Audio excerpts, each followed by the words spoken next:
সাহাবীরা, আমার নবীজি কি এই যে সুন্দর ছুরি দেখা যায়, ছুরি বলে রোদের মধ্যে ছুরির দিকে তাকাইলে ঝিকমিক ঝিকমিক করে, এমন সুন্দর আমার নবী ছিল কিনা? আমার নবীর সাহাবীরা বলেন, ও আল্লাহর বান্দা, আমার নবী এই ছুরির মতো আলোকিত না। ওই যে আকাশের দিকে তাকায় দেখো, আকাশের পূর্ণিমার চাঁদের থেকে আমার নবীজির সৌন্দর্য বেশি ছিল। আবার বলে শুধু তাই না, তুমি তাকায় দেখো সূর্যের দিকে, সূর্যের দিকে তাকানো যায় না। বলে সূর্য যেমন ছিল, এই সূর্যের থেকে বেশি সৌন্দর্য ছিল আমার নবী। কিন্তু আল্লাহ পাক আমার নবীর সৌন্দর্যকে কুদরতি পর্দা লাগাই দিয়েছেন। মাঝে মধ্যে যখন প্রকাশ হয়ে যাইতো, আয়েশা বলেন ঘরের মধ্যে নবীজির প্রকাশ যখন হয়ে যাইতো চেহারা, এই চেহারার আলোর কারণে ঘরের সমস্ত অন্ধকার দূর হইয়া ঘরটা আলোকিত হয়ে যাইতো। একটা সৌন্দর্যের কারণে মানুষ ভালোবাসে। তাহলে নবীজির মতো সৌন্দর্য পৃথিবীতে কারো জন্ম হয় নাই। ইউসুফ নবী সৌন্দর্য ছিল, হ্যাঁ। আর আমার নবীকে যদি কেউ দেখতো, ইউসুফ নবীকে দেখে তো মানুষের হাত কাটছিল, আর আমার নবীর সৌন্দর্য দেখলে মানুষের কলিতে শুদ্ধ কেটে দিত। সুবহানাল্লাহ না? 2 নম্বর কামাল হলো, 1 নম্বর হলো জামাল, সুন্দর বেশি হইলে মানুষ একজন অপরজনকে মহব্বত করে। 2 নম্বর হলো মানুষের যোগ্যতা থাকলে বেশি মহব্বত করে। কি করে? যোগ্যতা থাকলে মহব্বত বেশি করে। এই যে আপনারা আমাদেরকে মহব্বত করেন কেন? হুজুর আলেম মানুষ, কোরআন হাদিস পড়ছে, এই জন্য মহব্বত করেন না? আমার নবী এই জন্ম আদম আলাইহিস সালাম থেকে নিয়ে এই পর্যন্ত যত মানুষকে সৃষ্টি করা হয়েছে, আমার নবীর মতো যোগ্যতা কারো দেওয়া হয় নাই। সুবহানাল্লাহ বলেন না? যোগ্যতা তো পাওয়ার আছে নবী। আবার আরেকটা গুণ হলো ইহসান। আমার নবীদের ভিতরে ইহসান বেশি ছিল, দয়া বেশি ছিল। কি ছিল? দয়া। তায়েফের ময়দানে আমার নবীজি বড় আশা নিয়ে গেছে। মক্কার লোকেরা নবীজির দাওয়াত গ্রহণ করে না, তায়েফে বড় আশা করে গেছে। তায়েফের লোকেরা নবীর দাওয়াত তো গ্রহণ করলো না, নবীর দাওয়াত গ্রহণ তো করলই না। নবীকে টিটকারি মারতেছে, তোমার মতো অপদস্থ কে নবী বানাই আল্লাহ পাঠাইছে? বলেন না নাউজুবিল্লাহ। নবীজি কি বলে? অপদস্থ। তায়েফের ময়দানের তায়েফের লোকেরা নবীজিকে অপদস্থ বলে, নবীজিকে গালি দেয়। আমার নবী সহ্যই করতেছেন, আমার নবী দয়াই দেখাইতেছেন, নবীজি কিছুই বলেন না। আল্লাহর নবী তায়েফের ময়দানে যাওয়ার কারণে, দাওয়াত দেওয়ার কারণে তায়েফের মাতাব্বররা নবীকে লাঞ্ছিত বানায়া পাঠায় দিল, সাথে লোকদেরকে লাগায়া দিল। যুবকেরা, একটা পাগল আইছে, তাকে তোমরা মারতে থাকো, মারতে থাকো। বলেন না নাউজুবিল্লাহ। আমার নবীকে বলেন পাগল আইছে, নবীজি কিছুই বলে না। আমার নবীজি ঘুরতেছে, মাঝে মধ্যে পাথরের চুক্ষা পাথর নিয়া নবীজির গায়ে মারতেছে, নবীজির রক্ত পড়তেছে। আল্লাহর নবীর পালক পুত্র যায়েদ ইবনে হারেস বলেন, আমার নবী একবার না,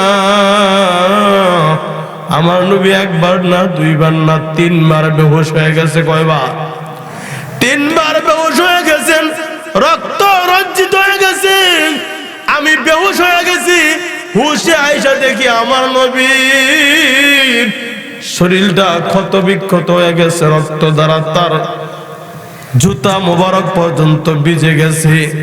আম্মা জান আয়েশা বলেন, ওগো নবী, আপনার গায়ের মধ্যে তো আমি কেমন যেন ছোট ছোট বসন্তের দাগ দেখতে পাই। আমার নবী বলেন, আয়েশা রে, আমার জীবনে কোনো বসন্ত হয় নাই রে আয়েশা। আমাকে তায়েফের ময়দানে যুবকরা চুক্কা চুক্কা পাথর দিয়ে আমার শরীরটা ক্ষত বিক্ষত করছে। আয়েশা রে, রক্ত পরে পরে আমার জামা ভিজে গেছে, রক্ত পরে পরে আমার জুতা ভিজে গেছে, রক্ত পরে আমি কয়েকবার অজ্ঞান হয়ে গেছি রে আয়েশা। আমার কোনদিন বসন্ত হয় নাই রে আয়েশা। হযরতে যায়েদ ইবনে হারেস তখন বলছিলেন, ইয়া রাসূলুল্লাহ, ইয়া হাবিবাল্লাহ, ওগো আল্লাহর নবী, আপনি তায়েফের লোকদের জন্য একটা বদদুয়া করেন, আপনি তায়েফের লোকদের জন্য একটু বদদুয়া করেন। জিবরাইল আলাইহিস সালাম বলেন, ওগো নবী, আপনি যদি চান দুইটা পাহাড়ের সাথে ধাক্কা দিয়া তায়েফকে ধ্বংস করে দিব।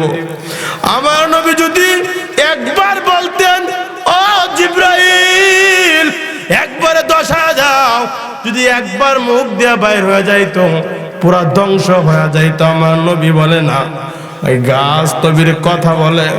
আমার নবী একবার ইস্তেনজা করবেন। জাবের বলেন, আমার নবী ইস্তেনজা সচরাচর মানুষের সামনে ইস্তেনজা করতো না, নবীদের লজ্জা বেশি ছিল। আমাকে আমার নবী একবার মরুর প্রান্তর দিয়ে হাঁটতেছি, দেখি তাকায় দেখি উপর দিক দিয়া পাখি যা কাইসা নবীকে ছায়া দেয়। জাবের বলেন, আমি যাইতেছি, ওই মরুভূমির ভিতরে পাখি আইসা নবীকে ছায়া দেয় নবীর শরীরে, যাতে করে রৌদ্র না লাগে। জাবের বলেন, কিছুক্ষণ যাওয়ার পরে আমার নবী বলেন, ও জাবের, আমি তো ইস্তেনজা করব, আমাকে পানি দাও। আমি ইস্তেনজা করব, পানি আমাকে দিয়া দাও। জাবের বলেন, আমি তো পানি এনেছি। আমি মনে মনে ভাবতেছি, আমার নবী মানুষের সামনে ইস্তেনজা করে না, এখন তিনি মানুষের সামনে কিভাবে করবে, কিছুই নাই। আমার নবী বলেন, ও জাবের, চলো চলো চলো, সামনে যাও সামনে যাও। ও জাবের, তুমি সামনে যাও। কিছুক্ষণ পরে দুই পাশে দুইটা গাছ দেখা যায়। জাবের বলেন, আমার মনে মনে একটা ইচ্ছা ছিল নবীকে এই কথাটা বলি। ও নবী, দুইটা গাছ, বড় বড় গাছ দেখা যায়, এই গাছ যদি একত্রিত হয়ে যায় তাহলে তো আপনি ইস্তেনজা করতে পারেন। আমি মনে মনে কথা বলতেছি, আমার নবী জাবেরকে ডাক দিয়ে বলেন, জাবের, তুমি গাছগুলাকে ইয়া বলো, আমি মুহাম্মাদের জন্য দূরের দুইটা গাছ একত্রিত যেন হইয়া যায়। জাবের বলেন, আমি গিয়া গাছকে বললাম, গাছ, আমার নবীর ওয়ার্ডার, দুই গাছ একত্রিত হয়ে যাও, আমার নবী ইস্তেনজা করবে। কিতাবের মধ্যে লেখে, নবীজি নিজেও বলে নাই, জাবের দিয়া বলার সাথে সাথে দুইটা গাছ একত্রিত হয়ে গেছি। নবীর বলা লাগে নাই। কিতাবের মধ্যে লেখে, আমার নবীর সামনে একজন গ্রাম্য সাহাবী এসে বলেন, আপনি যে নবী হইছেন প্রমাণটা কি? আমার নবী বলেন, এই খেজুর গাছের ফল নবীর কথা শুনে বলেন না সুবহানাল্লাহ। ফলকে বলেন খেজুর গাছের তোরা রে, আমি নির্দেশ করতেছি এখন গাছ থেকে নাইমায়। কিতাবের মধ্যে লেখে, খেজুর গাছের জাকুনি সহ ফলের থোড়াটা সরাসরি নবীজির সামনে চলে আসছি। আবার বলছেন, তুমি আবার গাছে চলে যাও। এই ঘটনা দেখা ওই গ্রাম্য লোকটা সাথে সাথে মুসলমান হয়ে গেছি। আয়েশা বলেন, ওগো নবী, তায়েফের ময়দানে আপনাকে এত কষ্ট দিল, আপনাকে এত রক্ত জড়াইলো, আপনি কেন বদদুয়া দিলেন না? যায়েদ ইবনে হারেস বলেন, ওগো নবী, এই কাফের বেঈমানেরা আপনাকে তো কষ্ট দিতেছে, রক্তগুলা তায়েফের ময়দানে পড়ে, আপনি একটু বদদুয়া দেন। জিবরাইল বলে, আপনি চাইলে আপনি একবার বললে দুই পাহাড় দিয়া চিপা দা মেরে ফেলবো। আল্লাহর নবী বলেন, ও জিবরাইল, আমাকে তো আমার আল্লাহ মানুষ ধ্বংস করার জন্য পাঠায় নাই, আমার আল্লাহ তো রাহমাতাল লিল হিসাবে পাঠাইছি। চার গুণের মধ্যে এক গুণ হলো ইহসান, দয়া দিয়ে পাঠাইছে। আরেকটা গুণ হলো করাবাত, সম্পর্কটা গভীর থাকার কারণে চাচা ভাতিজার সাথে রক্তের সম্পর্ক, এই জন্য সম্পর্কটা গভীর। সন্তান বাবার সাথে গভীর সম্পর্ক, সম্পর্কটা একটু গভীর। আর আমার মায়ার নবী দুনিয়ায় শুধু কাঁদছেন না, আমার নবী সমস্ত মানুষগুলা হাসরের ময়দানে নবীরা ইয়া নাফসি করবে। ওই হাসরের ময়দানে আমার নবী যখন উঠবে, নবীজির কপালের মধ্যে মাটি থাকবে, কাদা মাটি। আমার নবীজি ওই সময় উম্মতের জন্য কাঁদতে কাঁদতে হাসরের ময়দানে উম্মতের জন্য কাঁদতে কাঁদতে যে পানিগুলা জমছে, এই পানিগুলা কপালে লাইগা তখনও কাদা মাটি নয়া উঠবি। কত কারাবাত, কত সম্পর্ক নবীর সাথে আমার। এমনকি ততক্ষণ পর্যন্ত নবী জান্নাতে যাবে না যতক্ষণ না পর্যন্ত নবীর একটা উম্মত জাহান্নামে থাকে, ততক্ষণ পর্যন্ত নবী জান্নাতে যাবে না। তাই নবীজিকে মহব্বত করা দরকার আছে না নাই? চার গুণের কারণে মহব্বত, একটা গুণ থাকলে মহব্বত করে।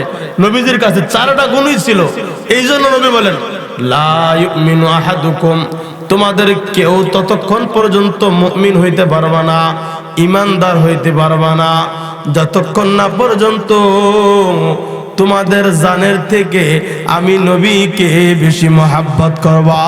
জোরে জোরে বলেন না সুবহানাল্লাহ। আল্লাহ নবীর এক সাহাবী ছিল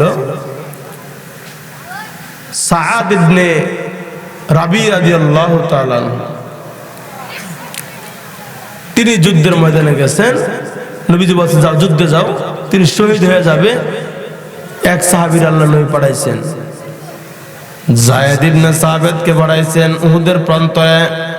প্রত্যেকটা লোককে তুমি দেখে আসো কয়জন জীবিত আছে আর কয়জন জীবিত নাই, তবে লাশগুলাকে তুমি দেখবা, ওইখান থেকে তুমি একজন সাহাবীকে ভালো করে খুঁজে দেখবা।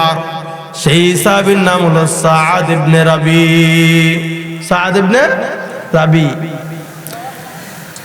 সাআদকে দেখবা তুমি জীবিত আছে কিনা। যদি তুমি তাকে জীবিত পাও, তাকে গিয়া আমি নবীর পক্ষ থেকে সালাম দিবা। সুবহানাল্লাহ কন্যা। নবী বলে আমার সাহাবী সাআদকে যদি পাও, আমি নবীর পক্ষ থেকে সালাম দিবা। নবী যদি সালাম দেয় কত সৌভাগ্যের ব্যাপার না। হযরতে যায়েদ ইবনে সাবিত দৌড় দিছে, দেখি গিয়া নবী সালাম দেয় কেমন সাহাবী। দৌড় দিছেন, নবী ডাকে যায়েদ ইবনে সাবিত দাঁড়াও। তাকে পাইলে শুধু সালাম দিবা এটা না, তুমি তাকে জিজ্ঞেস করবা নবীর জন্য জীবন দিতে গিয়া এই হালত হইছে, এখন তার কেমন লাগে। সুবহানাল্লাহ।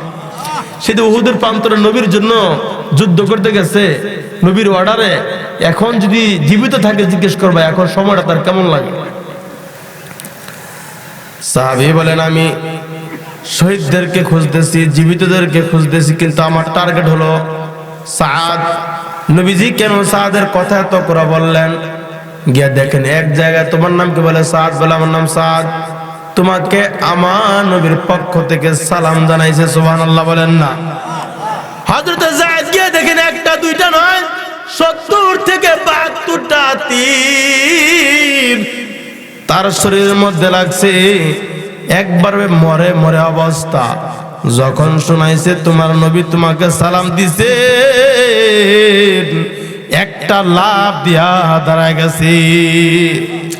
আমার নবী সালাম দিছে বলে, হ্যাঁ শুধু তাই নাই রে, আমার নবী তোমাকে বলছে তুমি এখন কেমন লাগতেছে, নবীর জন্য জান দিতে আসছ, এখন তোমার কেমন লাগে? এই কথাটা নবী জিজ্ঞেস করতে বলছেন। হযরতে সাআদ বলেন, ও গো যায়েদ, তুমি আমার নবীকে আমার পক্ষ থেকে সালাম জানাইবা আর এই কথা বলবা আমি মরণের অবস্থায় এই সময়টাতে 72টা তীর আমার শরীরে লাগছে, রক্তক্ষরণ হইতেছে, এটা আমার ব্যথা লাগে না? সুবহানাল্লাহ। কেন জানুনি রে? এই মরণের অবস্থা এখন বৈশা বৈশা আমি জান্নাতের সুঘ্রাণ নাকে বাজি। নবীর জন্য জান দিস। আল্লাহ নবী বলেন, মহাব্বত করা ছাড়া, নবীকে মহাব্বত করা ছাড়া মুমিন হইতে পারবা না। মহাব্বত করবা তো নিজের জান থেকে বেশি মহাব্বত করতে হবে। লা ইউমিনু আহাদুকুম হাত্তা আকুনা আহাব্বা ইলাইহি মিন ওয়ালিদিহি ওয়া ওয়ালাদিহি ওয়ান নাসি আজমাইন। 2 নাম্বার হলো তোমার সন্তান থেকে বেশি মহাব্বত করতে হবে। কাকে? নবীকে। কাকে? হযরত আনাস বলেন, আমার বয়স হলো 8 বছর। আনাস রাদিয়াল্লাহু তাআলা আনহু, তিনি বলেন, আমার বয়স তখন 8 বছর। আমার মা একদিন এমনি থাপড় ধরছে, আমার লগে আয় বলে, আমার হাতকে টান ধরে, কোনো কথা বলে না, কোনো কথা না, আমার সাথে আস। আমার বয়স হলো তখন 8 বছর। কয় বছর? আনাস বলে, আমার মা আমাকে ঠাস করে ধরছে, আমার বাবা নাই, আমার মা নিয়ে গেছে। আল্লাহ নবীর সামনে গিয়ে বলে, ওগো আল্লাহ নবী,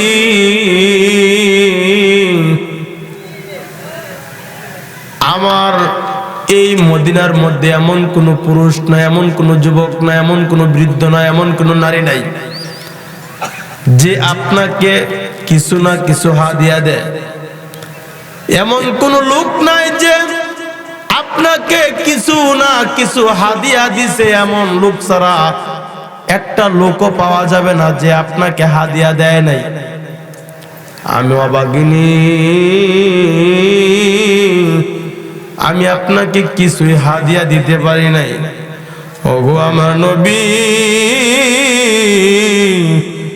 এই ছোট্ট আনাজকে আমি জীবনের জন্য আপনাকে হাদিয়া দিয়া দিলাম।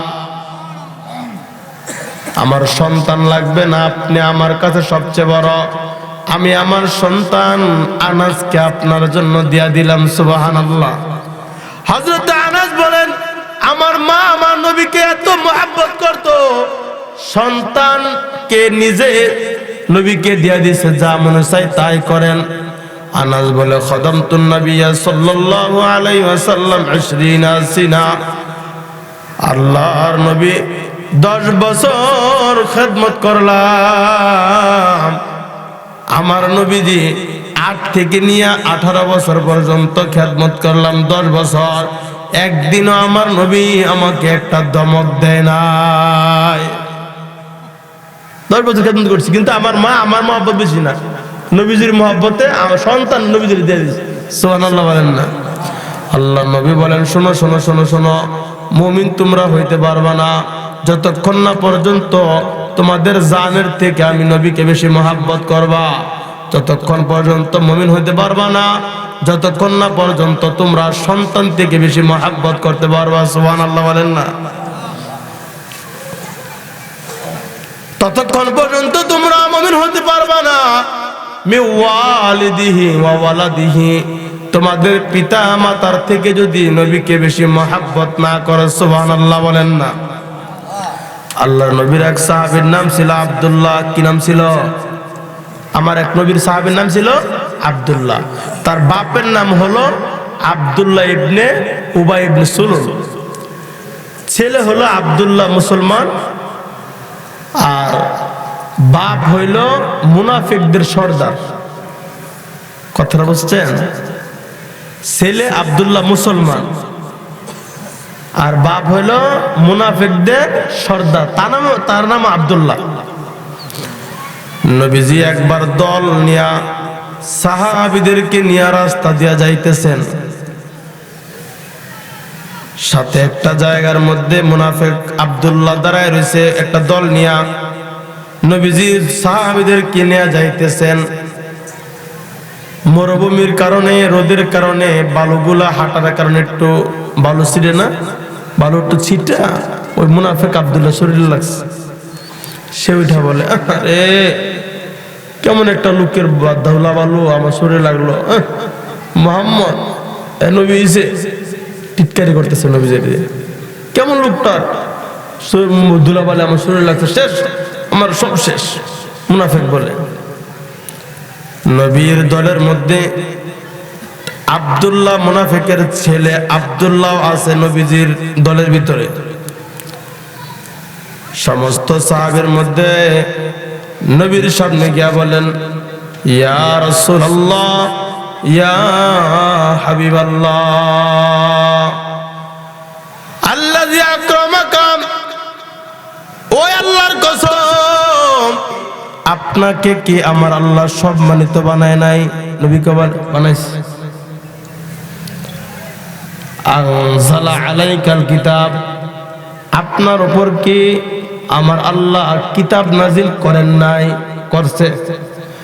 ওগো আল্লাহ নবী, ওই আল্লাহর কসম, যে আল্লাহ আপনাকে সম্মানিত বানাইছেন, ওই আল্লাহর কসম, যে আল্লাহ আপনার উপর কোরআন নাজিল করেছেন, আপনি যদি এখন চান এই ছুরিটা দিয়া একটা কোপ মারমু আব্দুল্লাহর গাড়ি, আমার বাবার মাথাটা আপনার পায়ের নিচে আমি আব্দুল্লাহ না দিব। সন্তান বাপ মার থেকে কারে মহব্বত করছে বেশি? নবীজিকে। क्या खूब गुलिस्तान मोहम्मद में जहां में, क्या खूब गुलिस्तान मोहम्मद में जहां में, यारों ने नबी सारे है गुलबाए मदीना, यारों ने नबी सारे है गुलबाए मदीना, सीनों में लगा लो के माया आँखों में छपा लो, सीनों में लगा लो के माया आँखों में छपा लो, गिर ख्वाब के दुनिया में नजर आए मदीना, गिर ख्वाब के दुनिया में नजर आए मदीना। কবি বলতেছেন, আরে মদিনার মধ্যে নবীজি হইল একটা গাছের নাম, আর নবীর সাহাবীরা হইলো ওই গাছের ফুলের নাম। সুবহানাল্লাহ বলেন না? सीनों से लगा लो के माया को में छपा लो, सीनों से लगा लो के माया को में छपा लो, गिर ख्वाब के दुनिया में नजर आए मदीना, गिर ख्वाब के दुनिया में नजर आए मदीना। दिल में है मेरे अश्क रसूल अरबी का, दिल में है मेरे अश्क रसूल अरबी का, परवाना हो मैं शम्अ रुखे पाके नबी का, परवाना हो मैं शम्अ रुखे पाके नबी का।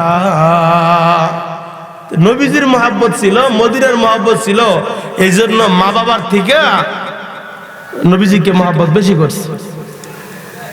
আর নবীজি বলছেন, ততক্ষণ পর্যন্ত তোমরা মুমিন হইতে পারবে না যদি তোমরা মা বাবার থেকে আমি নবীকে বেশি মহব্বত না করো। কেমন একটা আশ্চর্যের বিষয়, সন্তানও মাঝে মধ্যে মা বাবার থেকে বেশি মহব্বত করছে। আব্দুল্লাহ দেখলেন, বলছে বাবার একটা কেল্লাটা কাটটা আপনার নবীর পায়ের দুলে এনে দিব, আপনি বলে আমার একটা অনুমতি দেন। নবীজি অনুমতি দেন। আরেকজন সন্তানের নাম ছিল তলহা, নাম ছিল কি? তলহা। তলহা ছোট্ট বাচ্চা। হযরতে হুসাইন ইবনে ওয়াহুল বলেন, তলহা একবারে ছোট্ট বাচ্চা, ছোট্ট বাচ্চা।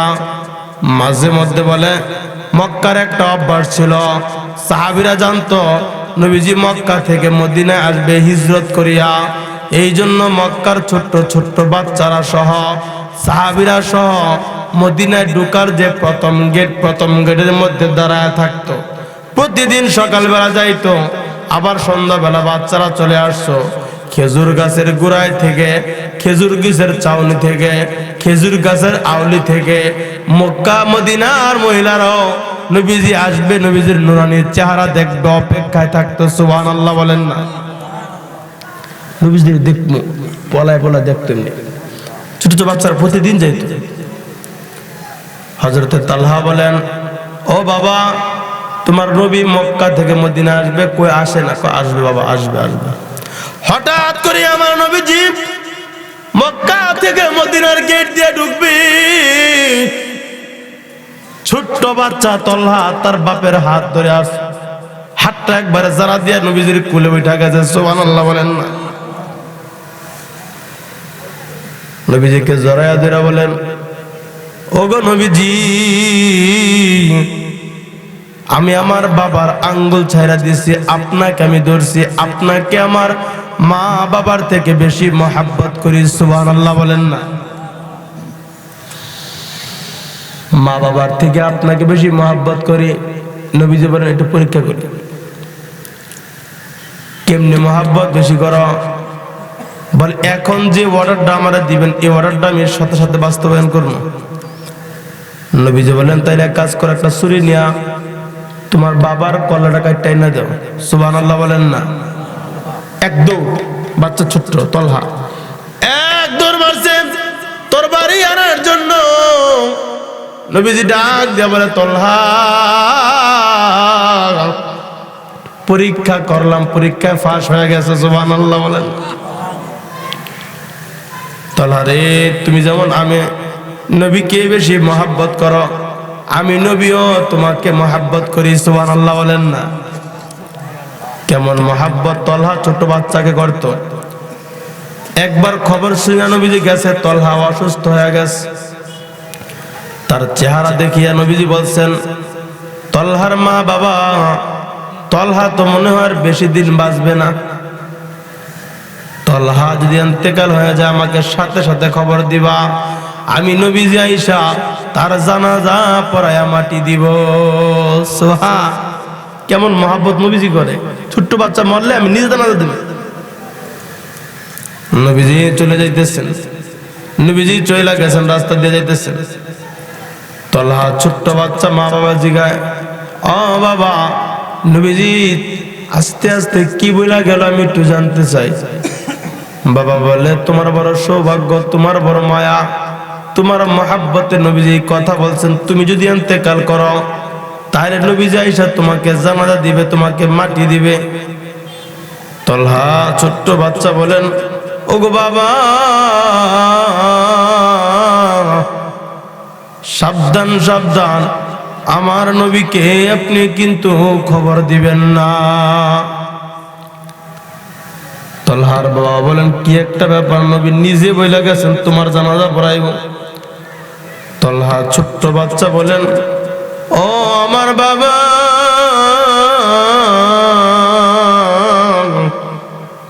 আমার নবী আমাকে জানাজা পড়াইবে, এটা তো ঠিক আছে। আমার নবী আমার জানাজা পড়াইতে যদি আসে, আশেপাশে কিছু নবীজির শত্রুরা থাকে, ইহুদি খ্রিস্টানরা থাকে।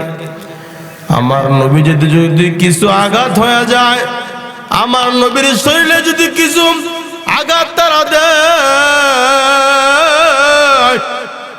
আমি মরার পরেও কবরের মধ্যে কি আর শান্তি পাবো না রে বাবা। আপনি আমার নবীকে কিন্তু খবর দিবেন না। সুবহানাল্লাহ। কিতাবের মধ্যে লেখে, তালহার বাবা রাতে তাকে দাফন করে দিয়েছেন। পরের দিন নবীজির দরবারে গেছে, তালহাকে তো মাটি দিছি, জানাজা দিছি। তালহা আপনার নসিহত করে গেছে আপনাকে খবর না দেওয়ার জন্য। তালহা যাতে করে আপনি তালহাকে মহাব্বত করেন এটা সে জানে, কিন্তু আপনার কোনো ক্ষতি হইবে, ক্ষতি হইলে সে কবরে গিয়ে শান্তি পাবে না, তার মন টিকবে না, তার জ্বালা আরো বেড়ে যাবে, এই জন্য আপনাকে দেয় নাই। এই কথা শুনে নবীজি বলেন, তালহার বাবা, আমাকে তুমি তার কবরে নিয়ে যাও। ছোট্ট বাচ্চা তালহার কবরে গিয়া আমার নবী, আল্লাহ নবীর সাহাবীরা বলেন, আমার হুসাইন ইবনে ওয়াহব বলেন, আমার নবী ওই কবরে গিয়া সাহাবীদেরকে পিছনে দাঁড় করায়া দুইটা হাত আসমানের দিকে তাকায় রাখছে, দুইটা হাত এমনি বাড়াইছে। আমরা নবীজির বুকের দিকে তাকায় দেখি নবীজির সাদা সাদা পশম গুলা দেখা যায়, এমন জোরে আড়াইছে। দয়ার মালিক, এই তলহা আমাকে বড় কত মহাব্বত করে আল্লাহ, আমার কোনো আঘাত হবে, মক্কার কোনো কাফেররা আমাকে কোনো বিপদে ফালাইবে, ইহুদিরা কোনো বিপদে ফালাইবে, এই জন্য সে নাকি দুনিয়ার মধ্যে কষ্ট হয়ে গেলে সে কবরে গিয়ে শান্তি পাবে না। ও আমার আল্লাহ, আমি তোমার কাছে দুই হাত তুলে ধরলাম, আয় আল্লাহ তুমি তলহার সাথে এমন ভাবে আসবা, তলহার সাথে তুমি এমন ব্যবহার করবা, তলহা যাতে করে তোমাকে দেখা আসে এবং তলহাকে দেখা তুমিও যেন নিজে হাসতে থাকো। দোয়া করে দিয়েছিলেন। এই হলো সন্তান পিতা মাতার থেকে বেশি মহাব্বত করা। আল্লাহ নবী বলেন, শোনো, মুমিন হইতে পারবে না, মুমিনরা হাসরের ময়দানে মর্যাদা বেশি পাবে, কিন্তু শোনো, মুমিন হইতে গেলে নবীজির ভালোবাসা লাগবে। নবীজির ভালোবাসা হইল তোমার জানের থেকে বেশি ভালোবাসা লাগবে। নবীজির ভালোবাসা হইল তোমার সন্তান থেকে বেশি ভালোবাসা লাগবে। নবীজির ভালোবাসা হইল তোমার পিতামাতা থেকে নবীজির প্রতি বেশি মহাব্বত লাগবে, ভালোবাসা লাগবে। নবীজির জন্য জীবনটা কোরবান করে দিতে হবে। আল্লাহ নবীর এক সাহাবীর নাম ছিল আবু দাহদা। নাম কি? আবু দাহদা। এক গ্রামের সাহাবী আয়েশা নবীজি বলতেছেন, আল্লাহ রাসূল, এই যে আমার বাড়ি এখানে, একজন লোকের বাড়ি এখানে, তার একটা খেজুর গাছ আয়েশা এই বাঁকা হয়ে আমার বাড়িতে আসছে। মাঝে মধ্যে এখান থেকে যে আমার সন্তানরা কোনো খেজুর খায়, সে আঙ্গুল দিয়ে খেজুর বার করে নেয়, আর এই খেজুর গাছটা বাঁকা হয়ে আমার এখানে আসার কারণে আমি একটা দেওয়ালও করতে পারি না। এখন যদি একটা সমাধান আপনি দিতেন। লোকটাকে আমি চাই না, বলছে তুমি খেজুর গাছটা তাকে দিয়ে দাও, তোমাকে আর বিনিময়ে আল্লাহ তাআলা জান্নাতে একটা গাছ দিয়ে দিব। সুবহানাল্লাহ বললাম। দুনিয়া একটা গাছ দাও, জান্নাতে আল্লাহ তাআলা একটা গাছ দিয়ে দিবে। সে ছিল মুনাফিক। সে বলে, না, আমার জান্নাতে গাছ লাগতো না, এই গাছ আমি বিক্রি করতাম না। এই রুমের এক দরজা থেকে আবু দাহদা শুনতেছে। আবু দাহদা মদিনার মধ্যে সবচেয়ে বড় একটা খেজুর গাছ ছিল। এই খেজুর গাছের বাগানের ভিতরে 600 খেজুর গাছ ছিল। কয়টা? 600 খেজুর গাছওয়ালা একটা বাগান ছিল। বাগানের ভিতরে একটা বিল্ডিং ছিল এবং এই বাগানের ভিতরে একটা মিষ্টি পানির একটা কুয়া ছিল। এই মদিনার ভিতরে সবচেয়ে বেশি প্রিয় এই বাগানটা ছিল আবু দাহদা। আবু দাহদা বলে, ও ভাই, নবীজি আপনাকে কিসের অফার দিছে? বলে, এই গাছটা দিয়া দিলে হাসরের দিন জান্নাতে আল্লাহ তাআলা একটা খেজুর গাছের বিনিময়ে জান্নাতে একটা খেজুর গাছ দিব। তুমি দিলা না? করা দিতাম না। বলে, তুমি একটা কাজ করো, আমার যে মদিনার মধ্যে 600 খেজুর বিশিষ্ট একটা বাগান আছে, এই বাগানের বিনিময়ে তুমি খেজুর গাছটা বিক্রি করে দাও। সুবহানাল্লাহ বলেন না? সে বলে, কি মজা লইতেছো নাকি আমার সাথে? মজা না ভাই, মজা না, আমি জান্নাতের একটা গাছ দরকার, দুনিয়ার শত শত গাছ আমার দরকার না। সুবহানাল্লাহ বলেন না? বিক্রি করে দিচ্ছে। বিক্রি কইরা সে দৌড় দিচ্ছে নবীজির দরবারে, ইয়া রাসূলুল্লাহ, আমি এই গাছটা কিনে লাইছি। কেমনে? কই, দুনিয়ার এই 600 গাছ আমি দিয়ে একটা জান্নাতের একটা গাছ কিনছি। আল্লাহ নবী এত খুশি হয়েছেন, আবু দাহদা, দুনিয়ার মধ্যে একটা খেজুর গাছের বিনিময়ে এত সুন্দর বাগান তুমি দিয়া দিলা, জান্নাতে একটা বাগান না, একটা বাগান না, এমন হাজার হাজার বাগান জান্নাতে তোমার জন্য অপেক্ষা করতেছি। ওই সাহাবীরে দিয়া দিছে। নবীজির প্রেমে, নবীজির ভালোবাসা, আমার নবীজির কথা থাকবে না, আমার দুনিয়া চলে যাবে। সাথে সাথে একটা দৌড় দিছে, ও আমার স্ত্রীর সন্তানদেরকে নিয়ে বিল্ডিং থেকে বাইর হও, তাড়াতাড়ি বাইর হও, তাড়াতাড়ি বাইর হও। কি হইছে? তাড়াতাড়ি বাইর হও, জান্নাতের একটা গাছের বিনিময়ে আমার নবীজির কথা রক্ষা করতে গিয়া আমি দুনিয়ার 600 গাছ বিক্রি করে দিয়েছি জান্নাতের একটা গাছে। স্ত্রী কত সুন্দর করে উত্তর দেয়, রবিহাল বাইআ, রবিহাল বাইআ, রবিহাল বাইআ। এত সুন্দর একটা বিজয় করলেন, এত সুন্দর একটা লাভ করলেন, এমন লাভজনক ব্যবসা আর হইতে পারে না। জোরে জোরে বলেন না সুবহানাল্লাহ। তারা মাল থেকে নবীজির বেশি মহব্বত করছে। আর একটা উদাহরণ দিব, শেষ করে দিব, দুইটা বয়ান না, আরেকটা উদাহরণ। আল্লাহর নবীর এক সাহাবী ছিল আবু বকর, চেনেননি আপনারা? আবু বকর রাদিয়াল্লাহু তাআলা আনহু আমার নবীকে কেমন মহব্বত করত। আমার নবীজি মহব্বত তো তার জান থেকে বেশি করত। সবাইকে তো জান থেকে মহব্বত বেশি করে, নবীজিকে মহব্বত বেশি করে জান থেকে। আর আবু বকর রাদিয়াল্লাহু তাআলা এমন এক সাহাবী,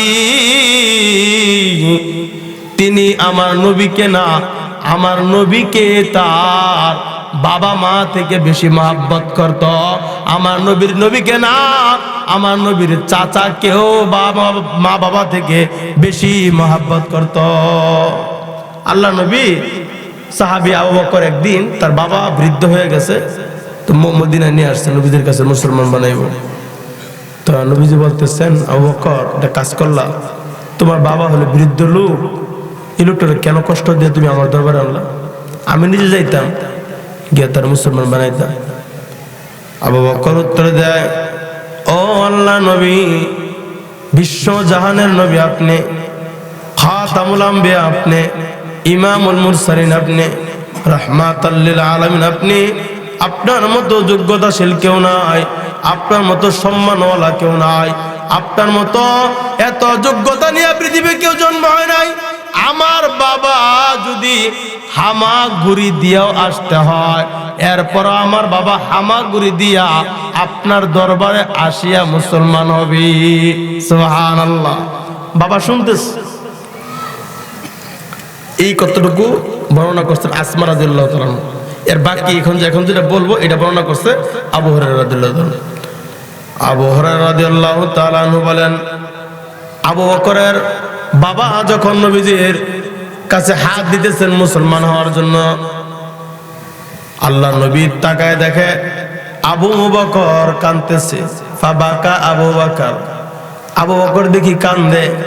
আল্লাহ নবী বলেন, আবু বকর, আজকে তো তোমার খুশি হওয়ার কথা, চিরস্থায়ী জাহান্নাম থেকে মুক্তি পায়া তোমার বাবা জান্নাতি একটা রাস্তা ধরতেছে, মুসলমান হইতেছে। সে তো একটা মুসলমান হইতেছে, জান্নাতে যাবে, তাহলে তোমার আজকে কান্দার দরকারটা কি? হযরতে আবু বকর বলে, ওগো আল্লাহ নবী, আমি কাঁদি, ওই কথাটা আমার মনে হয়ে গেছে। গো আল্লাহ নবী, আপনার চাচা আবু তালেব আপনাকে কত বড় মহব্বত করছে। আপনার মা ছিল না, আপনার বাবা ছিল না, মক্কার কাফেররা আপনাকে অনেক কষ্ট দিত, মক্কার কাফেররা আপনাকে বড় জাল ফেলাইত, মক্কার কাফেররা কষ্ট দেওয়ার ফোন দিয়ে আটত, কিন্তু আবু তালেব থাকতে কেউ আপনার ক্ষতি করতে পারে না। আবু তালেব এত উপকার আপনার করছে। ওগো আল্লাহ নবী, আমি কাঁদতেছি এই জন্য, যদি এই দুইটা হাত তো আমার বাবার হাত, আমার বাবা চিরস্থায়ী মুসলমান হইয়া জান্নাতি হয়ে যাবে। যদি আমার বাবার হাত না হইয়া আপনার চাচা আবু তালেবের এই দুইটা হাত হইতো, তাহলে আপনি কত খুশি হইতেন। যদি আমার বাবা বেঈমান হইয়া জাহান্নামে যাইতো, আমার কষ্ট লাগতো না। যদি আপনার চাচা আবু তালেব মুসলমান হইতো আর আপনি নবী যদি একটু খুশি হইতেন, এই জন্য আমি কাঁদতেছি।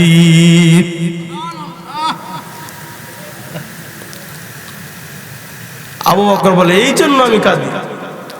আপনি খুশি হয়ে যাইতেন, আপনি খুশি হওয়া দরকার, আমার বাপ জাহান্নামে থাকবে। বাপ থেকে মহব্বত নবীজি কেন? নবীজির চাচাকে বেশি করতো, তা নবীজি কত করতো? কথা আলোচনা বাইরে একটা ঘটনা মনে ছিল আবু বকর রাদিয়াল্লাহু আনহু, এটা বলবো না।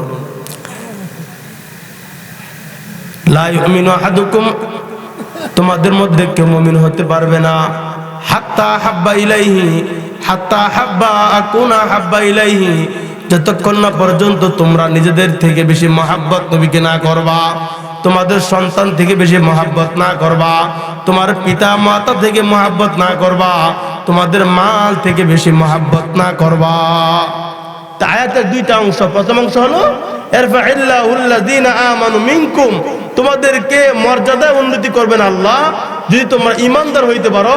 ঈমানদার হইতে গেলে কার মহব্বত লাগবে? নবীর। দ্বিতীয় অংশ ওয়াল্লাযীনা উতুল ইলমা দারাজাত, যাদেরকে আল্লাহ রাব্বুল আলামিন ইলম দান করছেন। কি দান করছেন বাবা? ইলম যাদেরকে দান করছেন, হাসরের ময়দানে আল্লাহ রাব্বুল আলামিন তাদেরকে মর্যাদা উন্নীত করবেন, দুনিয়াতেও তাদেরকে মর্যাদা উন্নতি করবেন। ইলম দ্বারা উদ্দেশ্য হলো কোরআনের ইলম, ইলম দ্বারা উদ্দেশ্য হলো কোরআনের ইলম। কেমনে ইলম? আল্লাহ নবী বলেন খায়রুকুম মান তাআল্লামাল কোরআনা ওয়া আল্লামা, তোমাদের মধ্যে শ্রেষ্ঠ হলো ওই ব্যক্তি যে ব্যক্তি কোরআন শিক্ষা করে এবং শিক্ষা দেয়, সেই হলো দুনিয়ার মধ্যে সবচেয়ে বড় শ্রেষ্ঠ। দুনিয়া শ্রেষ্ঠ হবে, আখিরাতও মর্যাদাশীল হবে। নেত্রকোনার মুসলমান ভাইয়েরা, দুনিয়ার মধ্যে দুই গুণওয়ালা মানুষ শ্রেষ্ঠ হবে। এক গুণওয়ালা হলো যারা ঈমান আনবে, ঈমানের সাথে নবীজির মহব্বতওয়ালা ঈমান। দুই গুণ নাম্বার হলো যাদেরকে আল্লাহ তাআলা কোরআনের ইলম দান করেছেন।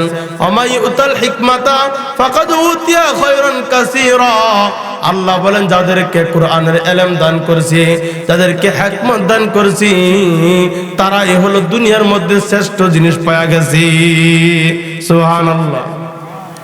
এই যে ইলম শিখে কত শ্রেষ্ঠ। আল্লাহ নবী বলে ইন্নাল মালাইকাতা লা তাদাউ আজনিহাতাহা রিদান লিতালিবিল ইলম। এই যে কোরআন শিখতেছে ছাত্ররা, এই যে কোরআনের হাফেজ বানাইলেন, দেখলেন আপনারা পাগড়ি দিলাম, এই কোরআনের হাফেজরা তারা আলিফ বা পড়তেছে, আমপারা পড়তেছে, রাস্তা দিয়া তারা হাঁটতেছে। আল্লাহ নবী বলেন তারা রাস্তা দিয়া হাঁটে না, তারা ফেরেশতাদের নূরের পাখার উপর দিয়া হাঁটতেছি। বল তাদের জন্য ফেরেশতারা পাখা বিছায় দেয়।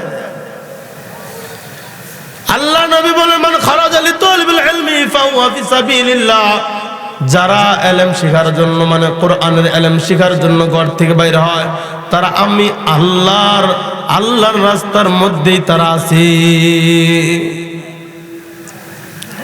আল্লাহ নবী বলেন কোন আলিমান, আলেম হয়ে যাও, আও মুতাআল্লিমান, না ছাত্র হয়ে যাও। আলেম কেন হইবা? হাদিসের মধ্যে আসছে তিন প্রকারের লোক হাসরের ময়দানে সুপারিশ করব। কয় প্রকারের লোক? কয় প্রকারের লোক? তিন প্রকার। এক নাম্বার হলো আল আম্বিয়া, হাসরের ময়দানে নবীগণ সুপারিশ করবে। দুই নাম্বার হলো শহীদগণ, দুই নাম্বার হলো উলামায়ে কেরাম, তিন নাম্বার হলো শুহাদা। হাসরের ময়দানে একজন নয়, দুইজন নয়, জাহান্নামীদেরকে যখন সুপারিশ করে জান্নাতে নেওয়ার জন্য অর্ডার হবে, আল্লাহ নবীর পক্ষ থেকে শহীদরা দাঁড়ায় যাবে, আল্লাহ নবীর পক্ষ থেকে আলেমরা দাঁড়ায় যাবে। একজন নয়, দুইজন নয়, এক একজন আলেম হাজার হাজার মানুষকে সুপারিশ করে আল্লাহ তাআলার জান্নাতে নিয়ে যাবে। এই যে আপনারা হাফেজ সব বানাইছেন, দেখলেন এই হাফেজের কি দাম? অনেকে শুনছে রুজিং খাওয়াইছে। আল্লাহ নবী বলেন, আল্লাহ নবীর এক ছিল, পুত্র ছিল ইব্রাহিম। ইন্তেকালের পরে তার দুধ মাকে বলছিল হাসরের ময়দানে তুমি নিজে জান্নাতে গিয়া ইব্রাহিমকে দুধ পান করাইবা। সুবহানাল্লাহ বলেন না? নবীর ছেলেকে দুধ পান করার কারণে সে জান্নাতে দুধ পান করাইবে। আর যে ব্যক্তি আল্লাহর কালামের লোকদেরকে খাওয়াবে তার ফজিলতটা কেমন হবে? হাদিসের মধ্যে আসছে, তোমরা আল্লাহ নবীর সাহাবী মুআয ইবনে জুহানী রাদিয়াল্লাহু তাআলা আনহু বলেন, মান ক্বারাআল কুরআনা ওয়া আমিলা লিমা ফিহি উলবিসা তাজান ইয়াউমাল কিয়ামা ওয়ালিদাহু তাজান ইয়াউমাল কিয়ামা। আল্লাহর নবীর সাহাবী বলেন, আমার নবী বলছেন, যে ব্যক্তি কোরআনকে পড়বে, যে ব্যক্তি কোরআনকে পড়বে, এই অনুযায়ী আমল দুনিয়াতে করবে, হাশরের ময়দানে আমার আল্লাহ রাব্বুল আলামিন এই কোরআন ওয়ালাকে, আল্লাহ রাব্বুল আলামিন কোরআন ওয়ালার পিতামাতাকে হাশরের ময়দানে একটা নূরের টুপি পরায়া সকলের সামনে মর্যাদায় উন্নতি করবেন। নূরের টুপি পরাই দিবে। এই কথা বলে নবী বলেন, দাওউহু আহসানু মিন দাওইশ শামসি আল্লাযী ফি বুয়ুতিদ দুনিয়া লাউ কানাত ফিকুম। আল্লাহ নবী বলেন, কেমন আলোকিত হবে ওই যে তাজমহলটা, কেমন মর্যাদার টুপিটা তাদেরকে পরাইবা জানোনি? যারা দুনিয়ার মধ্যে পিতামাতা হবে, কোরআন ওয়ালার পিতামাতা হবে, যারা দুনিয়ার মধ্যে এতিমকে লালন পালন করবে, এতিমকে মানুষ বানাইবে, কোরআনের প্রেমিক বানাইবে, তারাও তো একটা পিতামাতা। যারা রুজি খাওয়াইবে, মা বাপ পারে নাই, তারাও তো মা বাবার দায়িত্ব পালন করে পিতামাতা। হাশরের ময়দানে আমার নবী বলেন, তাদেরকে এত নূরের টুপি পরাইবে। নূরের টুপিটা কেমন হবে জানোনি? দাওউহু আহসানু মিন দাওইশ শামসি ফি বুয়ুতিদ দুনিয়া আল্লাযী লাউ কানাত ফিকুম। আমার নবী বলেন, শোনো শোনো, দুনিয়ার মধ্যে সূর্য দেখছনি? বলে হ্যাঁ। ওই যে কত লক্ষ লক্ষ উপরে সূর্য দেখছনি? বলে হ্যাঁ। ওই সূর্যটা যদি তোমাদের ঘরের মধ্যে ফিট করা হয় কেমন আলোকিত হবে? আমার নবী বলেন, শোনো শোনো শোনো, ওই আসমানের সূর্যটা যদি তোমাদের ঘরের ভিতরে রাখা হয় এটা কেমন আলোকিত হবে? এর থেকে বেশি আলোকিতওয়ালা একটা নূরের টুপি পিতা মাতাকে আমার আল্লাহ পরাই দিবেন। আসমানের সূর্য যত আলো আছে এর চেয়ে বেশি আলোকিত একটা নূরের টুপি পরাইব। কোন সন্তান গরিব আছে, মা বাবা পড়াইতে পারে না, আপনি টাকা দিলেন। কোন সন্তান মা বাবাকে সন্তানকে খাওয়াইতে পারে না, পড়ালেখার খরচ দিতে পারে না, আপনি তার দায়িত্ব পালন করলেন। মা বাবার সাথে আপনি 1 নম্বরে জান্নাতে যাবেন। কারণ আপনার কারণে সে হাফেজ হইতে পারলো, আপনার কারণে সে খানা খাইতে পারলো, না রিক্সা চালকলা হইতে পারতো, না হয় সে সিএনজি চালাইতো। আপনার কারণে, আপনার খানা খাইয়া, আপনার মাছ খাইয়া, আপনার গোস্ত খাইয়া, আপনার টাকা পাইয়া, আপনার পোশাক পাইয়া যেই ছেলেগুলো আজকে হাফেজ হবে, যেই ছেলেগুলো হাশরের ময়দানে দাঁড়াবে, ওই লোকগুলো আপনাকে না নিয়ে জান্নাতে যাবে না। জোরে জোরে বলেন না সুবহানাল্লাহ। আল্লাহ নবী বলেন, শোনো শোনো শোনো, এটা তো মা বাবার কথা শুনলা। ফামা জন্নুকুম বিল্লাযি আমিলা বিহাযা। ও দুনিয়ার মানুষরা শোনো শোনো, মা বাপকে যদি এত সুন্দর তাজমহল বানানো হয়, মা বাপকে যদি রুজিওয়ালাকে, যদি খানেওয়ালাকে, যদি সহযোগিতা করেওয়ালাকে যদি এত সম্মান আমার আল্লাহ করেন, হাশরের ময়দানে এত সুন্দর মুকুটটা আমার আল্লাহ পরাইতে পারেন, ফামা জন্নুকুম বিল্লাযি আমিলা বিহাযা। তাহলে যারা গভীর রাতে কোরআন পড়িয়া, রাতে উঠিয়া ওযু বানায়া, যারা আমার কালামে পাককে মুখস্থ করছে, তাহলে তাদের মর্যাদাটা কেমন হবে মা বাবার থেকে তোমরা ধারণা কইরা লও। বলে দুনিয়ার মধ্যে কোরআন কেন পড়াইবা?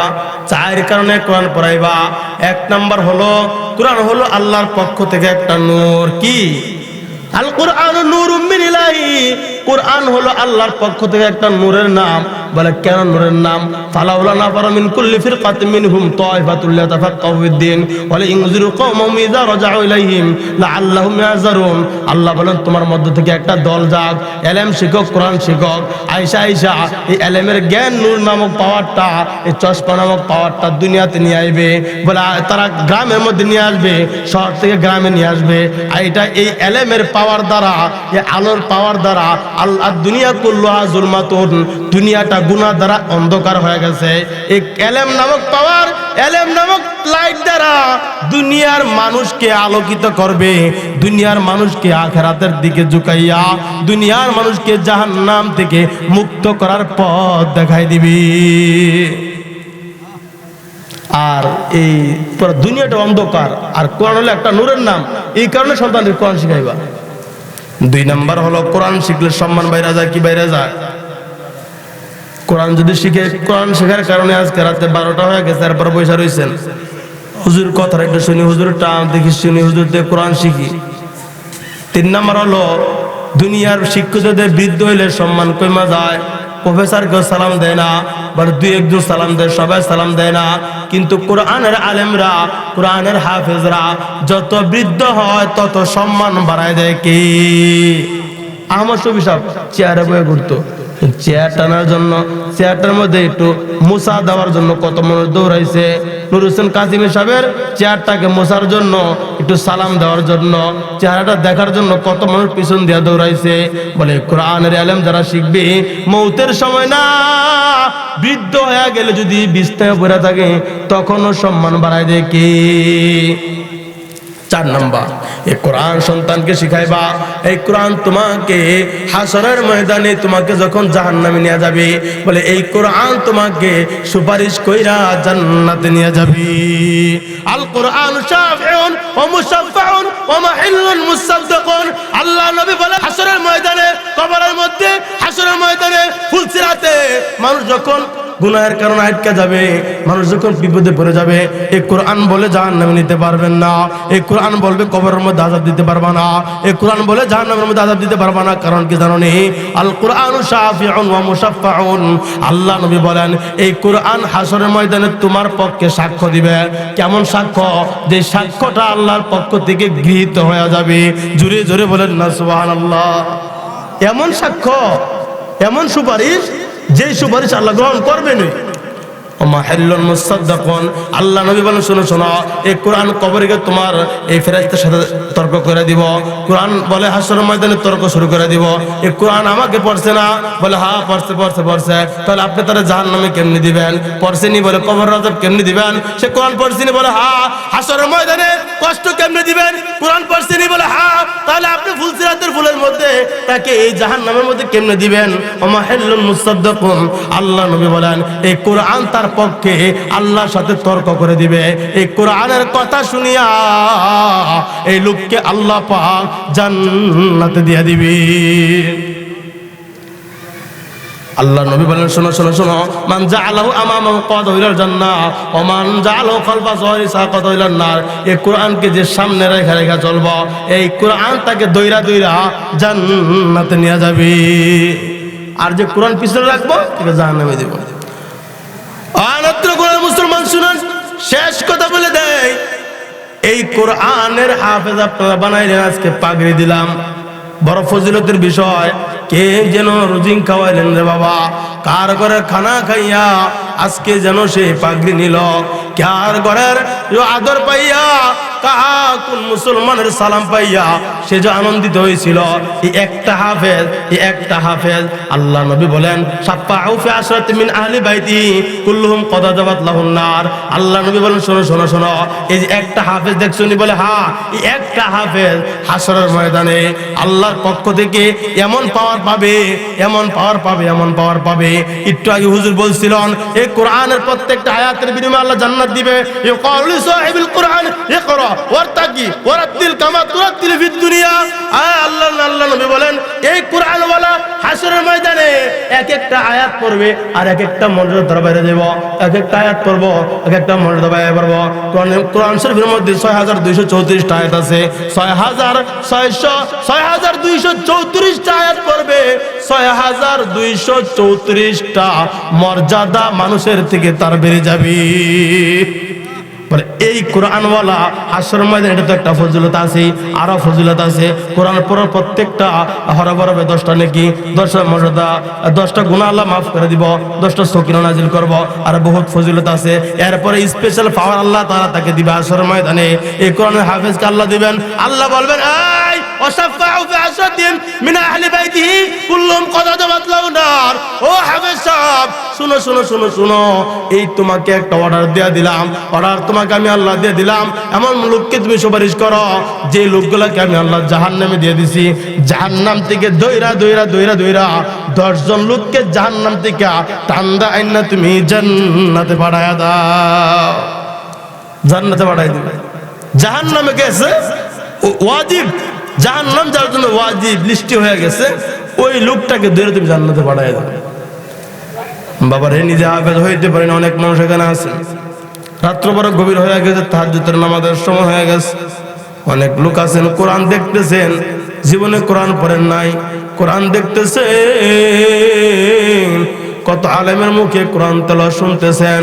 কিছুক্ষণ পূর্বে এক হাফেজ সাহেব কত মধুর কণ্ঠে তেলাওয়াত পড়াইছে, হ্যাঁ আমরা শুনলাম, কিন্তু এই কালামে পাক আমরা দইরা পড়তে পারলাম না। বাবা জীবনের শেষ মুহূর্ত হয়ে গেছে, এখন তো অনেকের ইচ্ছা করলে সময় হয় না, ইচ্ছা করলে অসুস্থ হয়ে যান, ইচ্ছা করলে সময় দিতে পারেন না। তবে একটা কাজ জীবনে করবেন, আল্লাহকে বলবেন, আল্লাহ রে আমি তো হাফেজ হইতে পারলাম না, আমি তো আলেম হইতে পারলাম না, কিন্তু আপনি আমার নবী বলছেন যদি আলেম হইতে পারো আলেম হও, ছাত্র হইতে পারলে ছাত্র হও। এই দুইটার সময় আমার চলে গেছে। আল্লাহ নবী তৃতীয় নাম্বার বলেন, 3 নাম্বার কাজ হইলো তুমি সাহায্যকারী হয়ে যাও।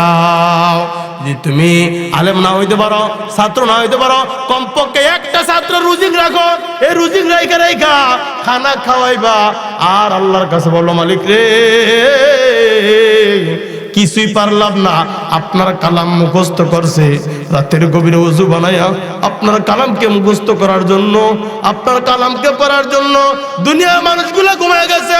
ওই সময় ছাত্রগুলা পড়ছে, আল্লাহ ওই ছাত্রগুলার ভালো একটু খানার ব্যবস্থা আমি করছিলাম, একটা কাপড়ের ব্যবস্থা আমি করছিলাম, আমি নামাজ পড়তে পারি নাই, আমি রোজা রাখতে পারি নাই, আমি ভালো করে তাহাজ্জুদ পড়তে পারি নাই, আমি জিকির করতে পারি নাই, কিন্তু একটা আমল আপনি নবী বলে গেছে সহযোগিতা করার জন্য, আমি সহযোগিতা করে গেছি। এমন একটা আমল আমাদের দরকার আছে না? না।